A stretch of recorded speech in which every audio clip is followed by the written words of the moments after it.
আসসালামু আলাইকুম everyone, welcome to Robi 10 minute school. আজকে আমরা একটি কোষ বিন্যাসের গড় এবং ভেদাঙ্ক কীভাবে নির্ণয় করতে হয় সেটি দেখার চেষ্টা করব। তাহলে চলো দেরি না করে শুরু করি। শুরুতে এখানে বলা হয়েছে x একটি পৈশ চলক যার পরামিতি m।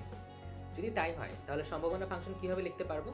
p of x is equals to e to the power minus m to the power x divided by x factorial, যেখানে x এর মান হতে পারে 0, 1, 2 এভাবে করে ইনফিনিটি পর্যন্ত। এবার আমরা জানি কোন একটি চলকের গড় মান যদি বের করতে হয় তাহলে আমরা তার গাণিতিক প্রত্যাশা বের করে ফেললেই হচ্ছে, অর্থাৎ সেই চলকটির গাণিতিক প্রত্যাশিত মানটি হবে তার গড় মান। সেটি আমরা এখানে করছি। এক্সপেকটেশন অফ এক্স আমরা বের করতে চাই। তাহলে এক্সপেকটেশন অফ এক্স এর ফর্মুলা আমরা কি জানি? আমরা জানি সেই মানটি এবং সেই মানটি আসবে তার সম্ভাবনার যে গুণফল, এই প্রত্যেকটি গুণফলের যোগফল যদি বের করি তাহলে আমরা সেই চলকটির প্রত্যাশিত মান পেয়ে যাব, যেটি হবে গড় মান। তাহলে আমরা সেই কাজটি এখানে করছি, অর্থাৎ expectation of x is equals two summation of x into P of x. এবার দেখো এক্স এর মান হতে পারে 0 থেকে ইনফিনিটি পর্যন্ত, এক্স এর প্রত্যেকটি মানই এখানে নেওয়া হচ্ছে। তাই এক্স এর মান যখন 0 তখন এটা কি লেখা যাচ্ছে? 0 ইন্টু পি অফ 0। তাই আমরা লিখেছি। তারপর আবার কি আসবে? এক্স এর মান হয়ে যাবে 1, তাহলে আমরা পাচ্ছি 1 ইন্টু পি অফ 1। এভাবে করে 2 into P of 2 plus 3 into P of 3, এভাবে করে কত দূর পর্যন্ত যাবে? ইনফিনিটি পর্যন্ত চলে যাবে, কারণ এখানে দেওয়া আছে এক্স এর মান যেতে পারবে ইনফিনিটি পর্যন্ত। এবার দেখো 0 ইন্টু পি অফ 0, 0 সাথে যাই গুণ করা হোক না কেন 0 হয়ে যাবে। এবার 1 এর সাথে পি অফ 1 গুণ করে তো আমরা পাচ্ছি পি অফ 1। এবার 2 এর সাথে পি অফ 2 গুণ করছি, যেটাকে এখানে লিখে দিলাম 3 ইন্টু পি অফ 3, তাও লিখে দিচ্ছি। এভাবে করে ইনফিনিটির মধ্যে চলে যাবে। এবার দেখো পি অফ 1 তোমরা কোথা থেকে বের করতে পারবে? এই যে সম্ভাবনা ফাংশন আমরা লিখেছিলাম সেখান থেকে পি অফ 1 বের করা যাবে। এখানে এক্স এর মান হবে 1, তাহলে এক্স এর মান 1 বসিয়ে দাও, তাহলে আমরা পাচ্ছি e to the power minus m to the power 1 divided by 1 factorial. এবার দেখো এই 2টাকে এখানে রেখে দিলাম এবং পি অফ 2 বের করছি এই সম্ভাবনা ফাংশন থেকে, যেখানে এক্স এর মান হবে 2, তাহলে আমরা পি অফ 2 পেয়ে যাব। সেটি আমরা এখানে করেছি। ঠিক একইভাবে 3কে রেখে দিচ্ছি এবং পি অফ 3 বের করছি, অর্থাৎ এক্স এর মান বসাবো এখানে 3, সেটি এখানে করলাম। এভাবে করে ইনফিনিটি পর্যন্ত চলে যাবে, তাই করছি। এবার দেখো e to the power minus m to the power 1, যাকে আমরা শুধুমাত্র এম লিখতে পারি, এবং 1 ফ্যাক্টোরিয়াল মানে কত? 1। তাহলে যদি কিছু দ্বারা 1 দ্বারা ভাগ করা হয় সেটি লেখা আর না লেখা কি ব্যাপার? এখানে কি করা হচ্ছে? এই 2 এবং এই 2 ফ্যাক্টোরিয়াল দেখো তো দুটো কাটাকাটি চলে যায়। কেন? আমরা জানি 2 ফ্যাক্টোরিয়াল মানটি হচ্ছে 2, তাহলে এই 2 আর এই 2 বাদ চলে যাচ্ছে, থাকলো শুধু e to the power minus M square plus. এবার দেখো এই 3 ফ্যাক্টোরিয়াল মান তোমরা কত জানো? এর মানটি হচ্ছে 6, তাহলে 6 এবং 3 যদি কাটাকাটি করা হয় থাকছে শুধু 2। এভাবে করে ইনফিনিটি পর্যন্ত চলে যাবে। এবার এই প্রত্যেকটা টার্ম থেকে দেখো তো কি কমন নেওয়া যায়? E to the power minus m into m, এই পার্টটা কমন নিতে পারছি। সো কমন নিলে কি থাকছে? এটার জন্য থাকছে 1। এখানে কত থাকছে? এখানে শুধু একটা এম থেকে যাচ্ছে, এখানে একটা এম স্কোয়ার ডিভাইডেড বাই 2 থেকে যাচ্ছে। এভাবে করে প্রত্যেকটা টার্ম থেকে কমন নেওয়া হচ্ছে এবং সিরিজটা চলে যাচ্ছে ইনফিনিটি পর্যন্ত। এবার এই 1 plus M square by 2 plus dot dot এভাবে করে যাবে। এই সিরিজটাকে আমরা একটা এক্সপোনেন্সিয়াল সিরিজের সাথে কম্পেয়ার করতে পারি। দেখো তো একটা এক্সপোনেনশিয়াল সিরিজ অর্থাৎ ই টু দি পাওয়ার এক্সকে আমরা কীভাবে লিখতে পারি? 1 plus X square by 2 factorial plus X cube by 3 factorial, এভাবে করে চলতে থাকবে। এবার দেখো তো এর সাথে যদি কম্পেয়ার করি কোথায় পার্থক্য দেখতে পাচ্ছ? এই এক্সের জায়গাতে একটি করে এম আছে, তাহলে এটিকে আমরা কীভাবে লিখতে পারবো?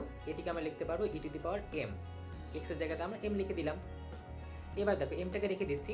এবার ই এর বেসটা সেম রেখে এর পাওয়ারটা কী হয়ে যাবে? যেহেতু বেস সেম তাই পাওয়ারটা যোগ হয়ে যাবে, তাই পাচ্ছি আমরা e to the power minus m plus M. Minus M আর প্লাস এম যদি যোগ করা হয় তাহলে কি থাকছে? 0, অর্থাৎ ই টু দি পাওয়ার 0।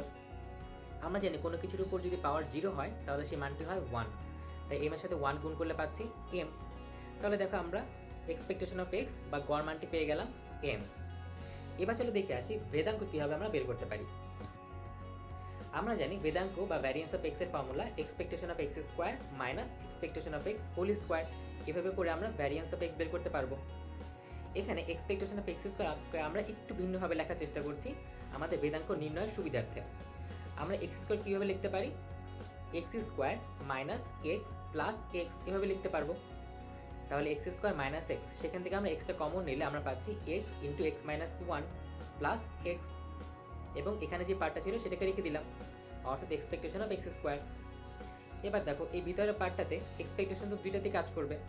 এই পার্টটা এক্সপেকটেশন কাজ করবে, আবার প্লাস এই এক্স এর উপর এক্সপেকটেশনটা কাজ করবে, তাই আমরা এটাকে আলাদা করে লিখে দিয়েছি expectation of x into x minus 1 plus expectation of x, আর এখানে যা ছিল এক্সপেকটেশন অফ এক্স স্কোয়ারের বিয়োগ।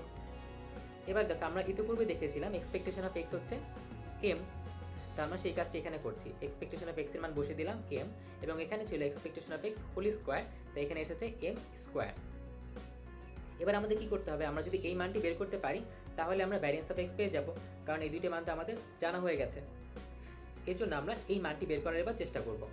ঠিক একইভাবে গাণিতিক প্রত্যাশার যে ফর্মুলা ছিল, যেই মানটির গাণিতিক প্রত্যাশা বের করতে চাই সেই মানটির সাথে সেই সংখ্যাটি আসবে তার সম্ভাবনার গুণফল, এভাবে প্রত্যেকটা গুণফল আমরা যোগ করব। তাহলে এখানে এক্স ইকুয়াল 0 থেকে ইনফিনিটি পর্যন্ত যোগ করা লাগছে।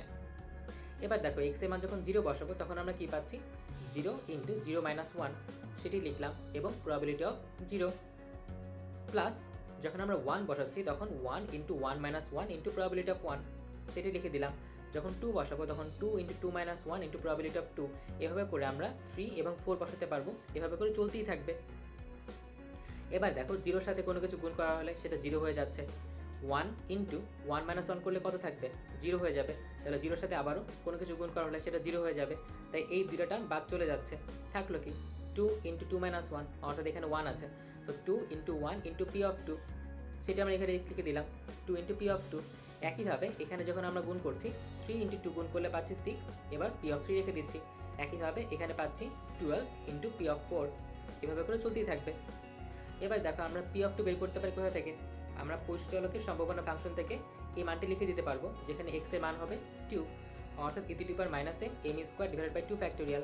ঠিক একইভাবে পি অফ 3 এর মান বসিয়ে দিচ্ছি, পি অফ 4 এর মান বসিয়ে দিচ্ছি। এবার দেখো এখান থেকে 2 এবং এই 2 ফ্যাক্টোরিয়াল মান হচ্ছে 2, তাহলে এই 2 আর একটু বাদ চলে যাচ্ছে। এখানে 3 ফ্যাক্টোরিয়ালের মান হচ্ছে 6, এই 6 এবং এই 6 কাটাকাটি চলে যাচ্ছে।